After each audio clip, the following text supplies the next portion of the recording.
শেখ হাসিনা আবারও বাংলাদেশে আসছে, সেটা ভারত নিজের হাতে তাকে প্রধানমন্ত্রী করে এই বাংলাদেশকে আবার এই শেখ হাসিনার হাতে তুলে দেওয়ার জন্য যে আপ্রাণ চেষ্টা করছে, এই বিষয়টা আমরা খুব সুন্দরভাবে বুঝাচ্ছি। আসলে ভাই এতটা সহজ নয়। একটা দেশ থেকে যখন কোনো প্রাইম মিনিস্টার কিংবা দেশের কোনো প্রেসিডেন্ট এই দেশ থেকে একটি দেশ থেকে চলে যায় কিংবা পালিয়ে যায়, আমরা যেইভাবেই বলি না কেন, এতটা সহজে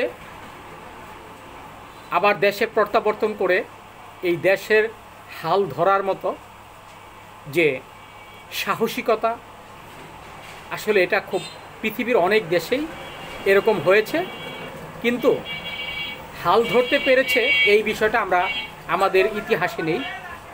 আপনারা জানেন যে বর্তমানে যে ভারতের শুভেন্দ্র অধিকারী, তার কথায় এটাই আমরা বুঝতে পারছি যে হয়তোবা আগামী সপ্তাহে আপনার শেখ হাসিনা বাংলাদেশে আসবে এবং এই দেশকে আবার নতুনভাবে তিনি পরিচালনা করবেন।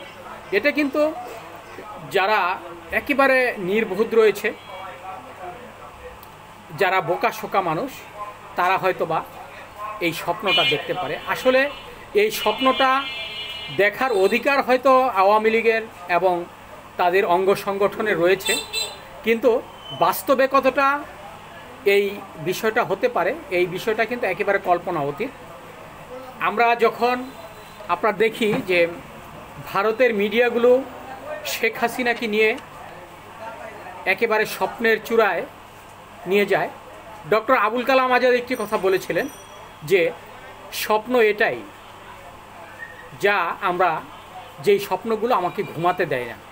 স্বপ্ন এটা নয় যিনি আপনি রাতে স্বপ্ন দেখেন। আসলে আমাদের বর্তমানে যারা বাংলাদেশের এই আওয়ামী লীগের নেতাকর্মী রয়েছেন, তারা কিন্তু রাতের বেলা ঘুমিয়ে স্বপ্ন দেখছেন এই মুহূর্তে। তার কারণ তারা যদি সব কিছু চিন্তা ভাবনা করে এই বিষয়টা নিয়ে গবেষণা করে এবং সমস্ত পৃথিবীর ইতিহাস ঘেঁটে যদি তারা চিন্তা চেতনামূলক কথা বলে, তাহলে বুঝতে হবে যে শেখ হাসিনা বাংলাদেশে হয়তোবা কোনো না কোনো দিন আসবে। আমরাও আশা করি আসুক, সেটা আমাদের কোনো সমস্যা নেই। কিন্তু এই বর্তমানে 4 মাস 6 মাস 1 বছর 5 বছরের ভেতরে তিনি বাংলাদেশে এসে এদেশের ক্ষমতা তিনি হাতে নিয়ে আবার নতুনভাবে দেশ পরিচালনা করবে, এই স্বপ্নটা হয়তো দেখাটা আমাদের প্রত্যেকটা মানুষের একটি বোকামি।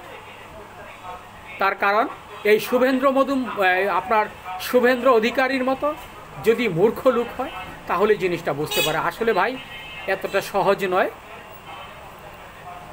ভারত আসলে জানে যে একমাত্র শেখ হাসিনা ছাড়া কিংবা আওয়ামী লীগ ছাড়া তারা কখনোই বাংলাদেশকে শোষণ করার মতো কোনো সুযোগ নেই। তার কারণ এই একমাত্র শেখ হাসিনা এবং তার পরিবার এবং আওয়ামী লীগ তারাই আছেন যারা ভারতকে তেল দিয়ে চলে, কিন্তু অন্যান্য যারা বাংলাদেশের নেতাকর্মী রয়েছেন, অন্যান্য দলীয় নেতাকর্মী রয়েছেন, আসলে তারা ভারতকে তেল দিয়ে চলে না। আমরা হয়তো ভারতের মুখোপেক্ষা কিছু কিছু জিনিস নিয়ে, কিন্তু এই মুহূর্তে যেহেতু ভারত আমাদের সাথে যেই পরিমাণ ব্যবহার করছে, আমাদেরকে তারা এই অনেক সময় বলে থাকে বাংলাদেশ থাকবে না বাংলাদেশ।